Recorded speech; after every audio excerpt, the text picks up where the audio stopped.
Gupta period start कर रहे हैं। और गुप्ता पीरियड में एक महान शासक हुआ है समुद्रगुप्त। और समुद्रगुप्त एक ऐसा शासक है जो संगीत का भी ज्ञाता है, जो बेहतर प्रशासन भी चलाना जानता है और कई सारे विजय को स्थापित कर रहा है, कई लोगों को हरा रहा है। तो क्या इससे पहले लोग नहीं लड़ते थे? क्यों इसी को भारत का नेपोलियन कहा जा रहा है?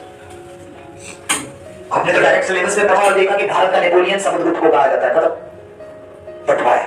जब तक आप अपनी लाइफ में वाई प्रश्न को पैदा नहीं करेंगे कि क्यों आखिर, तो आपके अंदर जानने की जिज्ञासा कभी पैदा होगी ही नहीं। ये वाई ही आपको बड़ा बनाता है, जानने के लिए प्रेरित करता है। इस समुद्रगुप्त को क्या कहा जाता है? भारत का नेपोलियन कहा जाता है। इसने क्या किया? ये जो उत्तर भारत है और यहाँ जो आर्य रहते थे, इनके 9 आर्यव्रत के शासकों को ये हरा रहा है। और दक्षिण में जो 12 दक्षिणावर्त के शासक थे, उनको हरा रहा है। तो हराना जीतना तो सब में लगा था। इसको भारत का नेपोलियन क्यों कहा जा रहा है? इसे भारत का नेपोलियन इसलिए कहा जा रहा है क्योंकि इसने तलवार भी चलाई और दिल भी जीता। इसने तलवार चला करके बाकी शासकों को हराया भी और उनको गला ना काट करके गले लगाने की प्रथा प्रारंभ की। यानी इन शासकों को जो हराया, इन 9 शासकों को, इनको तो अपने अधीन कर लिया, यानी अपने अंडर कर लिया, गुप्त साम्राज्य में मिला लिया। लेकिन इन 12 को जो हराया, दक्षिणावर्त के शासकों को, इनको साम्राज्य में नहीं मिलाया। कहा कि तुमसे आई लव यू है, कोई दिक्कत नहीं है, तुम काम करो, बस टैक्स वगैरह थोड़ा भेजते रहना। तो इसने तलवार उठाई लेकिन गर्दन नहीं काटा। क्या सिर्फ ये यहीं पे रह जाएगा? इससे आगे नहीं बढ़ेगा? ये कहानी, ये संकल्पना यहीं रह जाएगी? मैंने आपको बताया था लॉ ऑफ कनेक्टिविटी। उठाइए समुद्रगुप्त को और मुगल कालीन अकबर से जोड़िए। इस अकबर की नीति क्या है?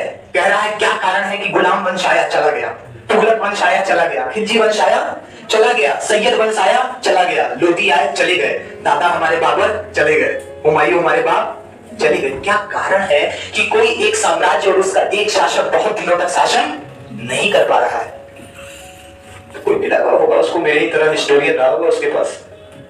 उसने बताया कि भूतकाल में एक सम्राट हुआ, कौन? समुद्रगुप्त। उसने क्षेत्र पर भी अधिकार किया और क्षेत्रों पे अधिकार करने के साथ साथ लोगों का दिल भी जीता। तो कहा हमारे साम्राज्य में किन लोगों से दिक्कत है? तो कहा सबको तो आप मना लेंगे, एक कौम ऐसी है जिसको आप मना नहीं पाएंगे। तो कहा कौन है वो लोग? कहा राजपूत। तो कहा क्या चाहते हैं? कहा 2 ही चीज चाहते हैं, एक सम्मान चाहते हैं और एक लड़ाई चाहते हैं। तो कहा सम्मान में क्या किया जाए?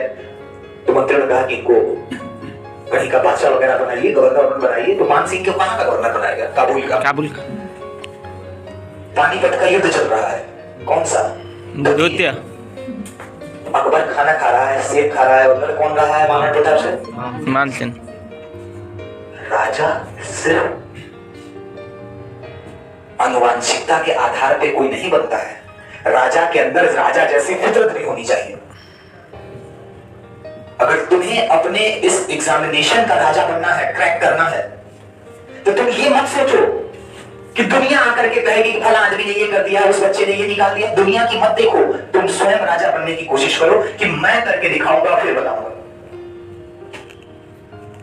राजा जब भी बना है तो 2 चीजों से कोई बना है। पहला, उसने आदर्श स्थापित किया है। एक अलग आदर्श स्थापित करो, कुछ करके दिखाओ। एक बच्चे ने हमसे पूछा अगर मुझे बढ़िया राजनीतिज्ञ बनना है तो क्या करना चाहिए, अगर मुझे नेता बनना है? तुमने कहा कुछ ना करो, पहले आदर्श पैदा करो। यानी समाज को बताओ कि तुम्हारे अंदर कोई खासियत है और फिर समाज तुमको हाथों हाथ उठाएगा और राजा बना देगा। First attempt IIT, first attempt Indian revenue services, first attempt CM Arvind Kejriwal. पहले उसने IIT क्लियर किया, फिर उसने IRS स्थापित किया, अपने आप को समाज को बता दिया कि मैं पहले ही कुछ करके दिखा दूंगा। तो जनता ने क्या किया? मान लिया कि आदमी क्या है, उच्च कोटि का आदर्श रखने वाला है। तो उसको क्या बनाया? CM बनाया, राजा बनाया। और जैसे ही दूसरा चुनाव लड़ा तो 5 साल में उसने क्या स्थापित किया? अपनी प्रजा से मोहब्बत स्थापित की, उनके लिए काम किया, तो वापस से इनको 5 साल बाद क्या मिल रहा है? सीएम का पोस्ट। नरेंद्र मोदी क्या दर्शन क्लियर है कि देश के लिए काम करना है? परिवार छोड़ दिया, पत्नी छोड़, सब छोड़ दिया, निकल लिया, संघर्ष किया उसने, आदर्श स्थापित किया कि मैं करके दिखाऊंगा। आज भी पूरे भारत में अगर किसी राज्य का एग्जाम्पल दिया जाए व्यापार में और समृद्धि में, तो किसका दिया जाता है? गुजरात का। तो उसने क्या स्थापित किया? आदर्श स्थापित किया। और फिर प्रजा के दिल में, न मैं यहां आया हूं, न मुझे किसी ने बुलाया है, मुझे मां गंगा ने बुलाया है। फर्स्ट अटेम्प्ट, एक ही बार में चुनाव लड़ा 2014 में, पहला चुनाव पीएम के लिए हारा, तुरंत पीएम। और वापस से 5 साल में काम करके बंदे ने दिखाया। वापस से जनता ने कहा कोई और नहीं, आप आदर्श स्थापित करो। जिसने अपने फील्ड में आदर्श स्थापित किया है, जनता ने उसको अपने सर माथे बैठाया है। जजिया कर लगाया जा रहा था लगातार, जैसे ही अकबर को पता चला कि ये गैर मुसलमानों पे कर लगाया जाता है, उसने सबसे पहले इस कर को खत्म किया, आदर्श स्थापित किया।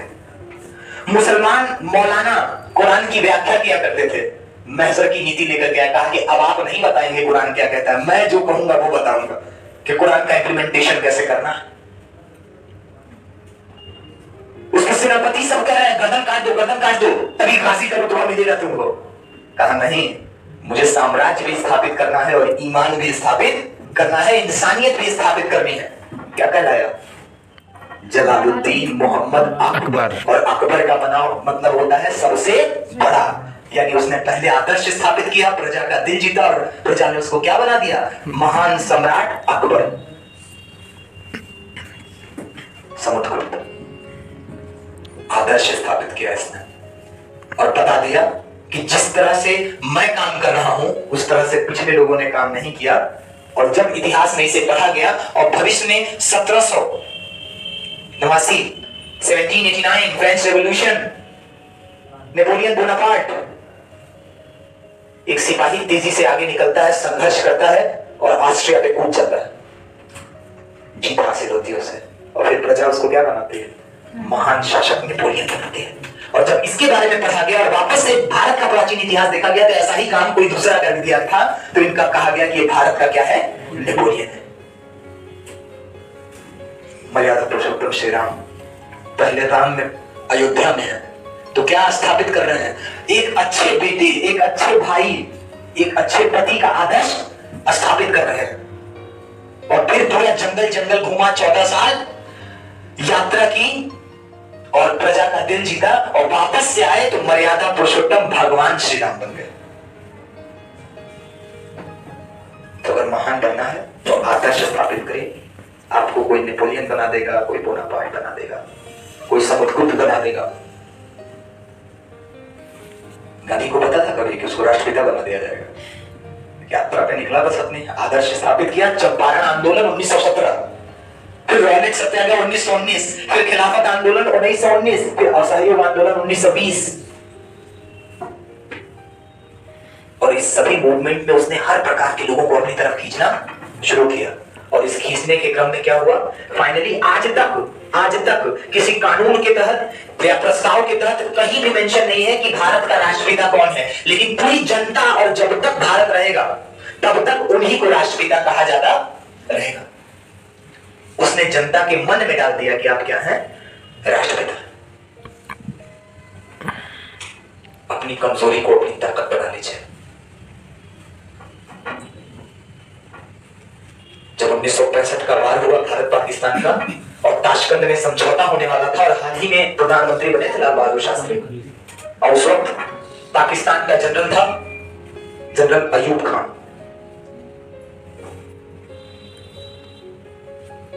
तो उस पाकिस्तान के जनरल से बीबीसी का एक पत्रकार मिला और कहा कि आपका ताशकंद में बात होने वाला है, शास्त्री जी से हाल ही में प्रधानमंत्री बने, क्या बात करेंगे? तो कहा वो पौने कद का आदमी हमसे क्या बात करेगा, काफी छोटे थे हमारे लाल बहादुर शास्त्री। वही पत्रकार जब वापस भारत आया ताशकंद जाने से पहले और लाल बहादुर शास्त्री से मिला, तो उसने कहा कि पाकिस्तान के जनरल साहब कह रहे हैं कि पौने कद का आदमी हमसे क्या बात करेगा, आपका क्या कहना? तो कहा नहीं, ठीक कहा उन्होंने, मैं पौना हूं और मुझे गर्व है कि मैं भारत का प्रधानमंत्री हूं, और जब भी उस 6 फुट के आदमी को उससे बात करना होगा तो सर उठा के नहीं, सर झुका के बात करेंगे। उसने अपनी निगेटिविटी को पॉजिटिविटी में बदल दिया। बर्नार्ड शॉ का नाम जानते हैं? बहुत बड़े फिलोसोफर है और किताबें उनकी कई सारी हैं। बर्नार्ड शॉ सुना? वो कहता है कि इस पूरी दुनिया को आशावादी और निराशावादी दोनों से लाभ है। कई लोग कहते हैं ना मैं निराशावादी हूं, क्या होगा? नहीं, आशावादी से भी लाभ होता है और निराशावादी से भी लाभ होता है। तुम नहीं कुछ करोगे तो कुछ तो करोगे जीवन में। जरूरी थोड़ी है कि फर्स्ट अटेम्प्ट निकाला एकदम क्लियर कर दिया और कुछ करोगे लाइफ में। ईश्वर ने किसी और हेतु के लिए बनाया होगा। तो उसने एग्जांपल दिया, जो आशावादी था, जो लगातार प्रैक्टिस करता रहा, हारा नहीं, एरोप्लेन बनाया।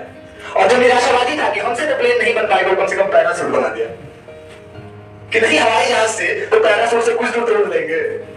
तो आशावादी से भी लाभ होता है और